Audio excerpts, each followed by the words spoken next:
මේ කියන්න ඕන මේ දවස්වල අනුකුමාර දිසානායක සහෝදරයා කරගෙන යන වැඩපිළිවෙල මේ අවතැන් කඳවුරවල ඉන්න ජනතාව හම්බ වෙලා එතුමා කතා බහ කරා. ඔව් කිව්වා අපි ඔයාලා බලා ගන්නවා.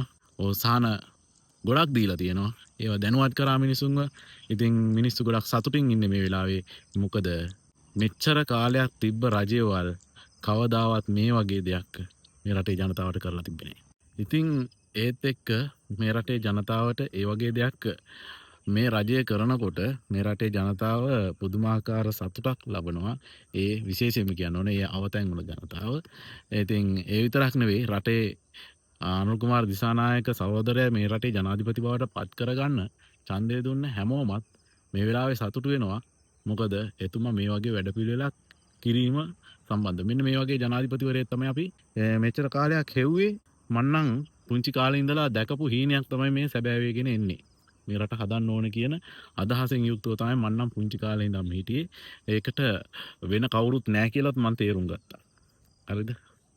ඒ තේරුම් අරගෙන මේ JVP එකේ ඒ ක්‍රියාකලාපය දැකලා පුදුමාකාර සතුටක් තිබ්බා. මොකද අපේ තාත්තගෙන් තමයි මම ඒක දැක්කේ. මොකද තාත්තා හැම දෙයකම එක්ක අපේ ගමේ ඔය JVP කාරයෝ හිටියේ දෙතුන් දෙනයි. ඒකෙන් එක්කෙනෙක් තමයි අපේ තාත්තා. ඉතින් අද වෙනකොට මුළු ගමක් JVP වෙලා ඉවරයි.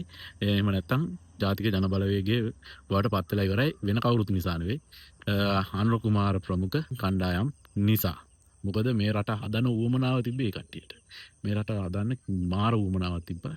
ඒක අපි ඒ කාලේ ඉඳන්ම දැක්කා. හැබැයි ඒ දැකපු දේ අද වෙනකොට මේ රටේ ජනතාවට ප්‍රත්‍යක්ෂ වෙලා තියෙනවා.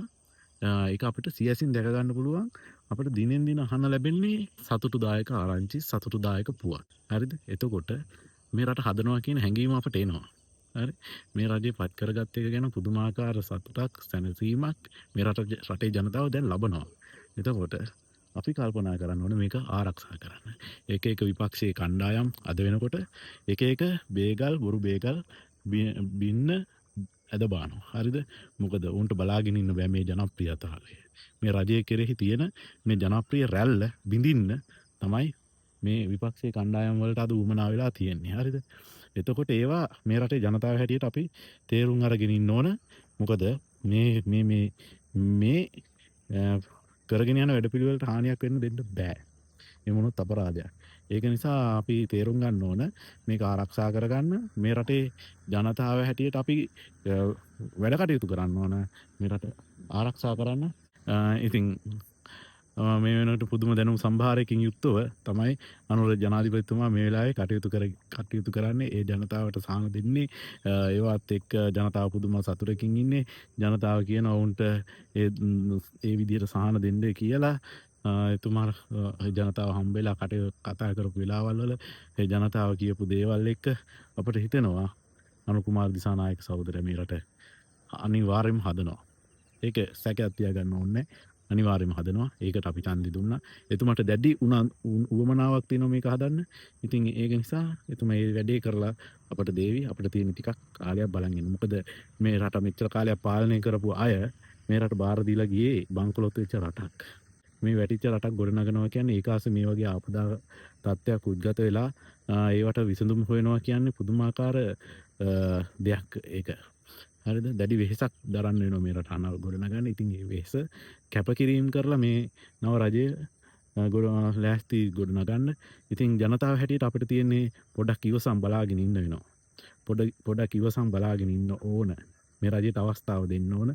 තව අවුරුද්දයි මාස ගානයි වෙන්නේ රජයපත් වෙලා. ඉතින් ඒක නිසා තව අවුරුදු 4ක් තියෙනවා. ඒ අවුරුදු 4 අපි ඉවසම් බලන් ඉමු. මෙතුමා මේ රට කරේ නැත්තම් තව කරන්න කෙනෙකුත් නැහැ කියලා තමයි මම නම් විශ්වාස කරන්නේ.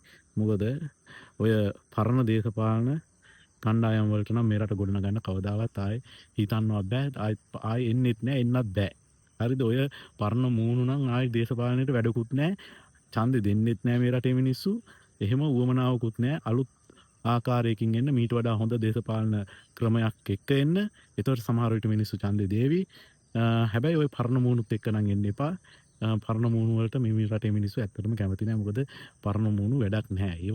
ඒවා අපිට හරියන්නේ සෙට් වෙන්නේ නැහැ. ඒක නිසා අලුත් මූණු එක්ක එන්න මේට වඩා හොඳ දේශපාලන ක්‍රම තෝරගෙන මේ රටට ආදරය කරන නව પરම්පරාවක් එක්ක එන්න. එතකොට මේ රටේ මිනිස්සු වෙනස් වෙවි. මේ ක්‍රමය මේ යන ක්‍රමය හරි නැත්තම් මේ යන ක්‍රමයට ගැලපෙන්නේ නැත්තම් එතකොට මේ රටේ මිනිස්සු වෙනස් වෙවි. හැබැයි දැන් පවතින තත්ත්වයක් එක්ක නම් මීට වඩා දෙයක් කරන්න පුළුවන් කෙනෙක් මේ රටේ නැහැ. හරිද? ඇත්ත තත්ත්වෙන් මීට වඩා දෙයක් කරන්න පුළුවන් කෙනෙක් ඔයාලා හිතනවාද සජිත් ප්‍රේමදාස ඇවිල්ලා මේ රට ගොඩනගයි කියලා? ඔහු ප්‍රේමදාසගේ පුතා නොවෙන්න මොන වගේ තැනක ඉඳීද කියලා ඔයාලා හිතන්න කල්පනා කරලා බලන්නකෝ. ජනාධිපති රණසිංහ ප්‍රේමදාසගේ පුතා නොවෙන්න සජිත් ප්‍රේමදාස අද මොන වගේ තැනක ඉඳීද? හරිද? ඔහු කියන කතා කරන දේවල් දැක්කම් පස්සේ අපට ඇත්තටම hina වෙනවා ඇර වෙන මොනා කරන්නද කියලා හිතාගන්න. සජිත් ප්‍රේමදාස කියලා කියන්නේ මේ රටේ ජනාධිපති වෙන්න සුදුසු පුද්ගලෙක් නෙවෙයි. ඌ හොඳයි ඔය මේ ආතල් දෙන්න. ඒ වගේ එකකට නම් ගැලපෙනවා. නැතුව මේ රටේ ජනාධිපති කමකට අගමැති කමකට මේ රට කොටිම කියනවා නම් මේ රට පාලනය කරන්න පුළුවන් පාලකෙක් හැටියට මට දකින්න බෑ සජිත් ප්‍රේමදාස කියන පුද්ගලයා. හරිද? එතකොට ඒ වගේම තමයි ඔහුගේ වටේ ඉන්න ඇතැම් පිරිස්. ඒ වගේ තැනක හොඳ මිනිහෙක් ඉන්න බෑ මන් නම් හිතන්නේ. හරිද? සමහර විට අර හොඳයි කියලා පෙන්නන අය ඉන්නවනේ. ඒ වුණාට මන් නම් හිතන්නේ ඒ වගේ තැනක හොඳ මිනිහෙක් ඉන්න පුළුවන් කියලා සජිත් ප්‍රේමදාසත් එක්ක හොඳයි කියලා කෙනෙක්ට ඉන්න බෑ මම හිතන්නේ. මොකද රටට ආදරය කරන මිනිහෙක්ට සජිත් වගේ කෙනෙක් එක්ක ඉන්න බෑ. මන් නම් හිතන්නේ ඒම තමයි. මොකද මේ එතන දැන් බලන්නකෝ සජිත්ගේ වටා ඉන්න ඡන්ද දායකයෝ දිහා. ඔය ගම්වල ඉන්න සජිත්ගේ ඡන්ද දායක දිහා පොඩ්ඩක් බලන්න. මම හොඳට අධ්‍යයනය කරලා තියෙනවා මේ මිනිස්සු ගැන. හරිද? ඒ මිනිස්සු අර අනේ මන් දන්නේ හරිද? මම කියන්නත් බෑ ඉතින් පවුනේ. හරිද? අහිංසක මිනිස්සු ඉතින් පව්. හරිද? ඒක නිසා මේ සජිත් ප්‍රේමදාසට නම් කවදාවත් මේ රටේ බුද්ධිමත් මිනිස්සු ඉන්නවා නම් මේ රටේ ජනාධිපතිය හෝ මේ රටේ පාලන බලයක් ගන්න ලැබෙන්නේ නැහැ. ඒකට ඉඩ තියන්නේ නැහැ මේ රටේ තරුණ පරම්පරාව. මොකද දැන් තරුණ පරම්පරාව එදා වගේ නෙවෙයි. හරිද? බුද්ධිමත්. දැකනේ නුවර අර සෝමේ ගිය වෙලාවේ නුවර ආධාර උපකාර කරන්න සෝමේ ඒ ගිය වෙලාවේ മന്ത്രിවරු දාපු තග. ඉතින් ඒවට මේ තරුණ පරම්පරාව මේ කැමති වෙන්නේ නැහැ. ඒ වගේ තග වලට නවන්න වටන්න පෙලන්න ඒ ඉස්සර දේශපාලනේ. දැන් වර්තමාන දේශපාලන ක්‍රමය වෙනස් වෙලා තියෙනවා. ඒක තේරුම් ගන්න ඕන සජිත්ගේ ගෝල බාලයෝ ඔය മന്ത്രിවරු. හරිද? මේ රට වෙනස් වෙලා තියෙන්නේ. මේ රටේ මිනිස්සු හිතන විදිය වෙනස් වෙලා තියෙන්නේ. පතන විදිය වෙනස් වෙලා තියෙන්නේ. මේ රට ගොඩනගන්න ඕන ක්‍රමය වෙනස් කරගන්න වෙනවා සජිත් ප්‍රේමදාස ප්‍රමුඛ ඒ විපක්ෂයේ කණ්ඩායම. හරිද? ඒතකොට නෑමොලි කිව්වම නාම රාජපක්ෂ. හරිද? නාම රාජපක්ෂට ඒත් එහෙම තමයි තාත්තා ජනාධිපති නොවෙන්න නාම රාජපක්ෂ කියලා දේශපාලන චරිතයක් නෑ මේ රටේ. හරිද? තාත්තා ජනාධිපතිින්ද තමයි ඔය පුතු දෙන්න ඔය මේ දැන් මේ බලය වෙනුවෙන් කටයුතු කරන්නේ ඉන්නන්නේ. ඉතින් ඒක නිසා මේ රටේ ජනතාව දැන් බුද්ධිමත්. මේ අපි කරපු ජයග්‍රහණය ආයේ පස්සට අදින්නේ නැහැ. පස්සට ගන්න මේ ජයග්‍රහණය අපට හොඳයි. ඉතින් අපි සතුටින් මේ රජය ගැන ඉතින් නැවත දවසක හම්බෙමු. මේ වගේ ලස්සන පරිසරයක සුන්දර පරිසරයක ඉඳන් නැවත ව්ලොග් එකක් කරන්න තමයි මගේ බලාපොරොත්තුව. ඉතින් සුබ දවසක්.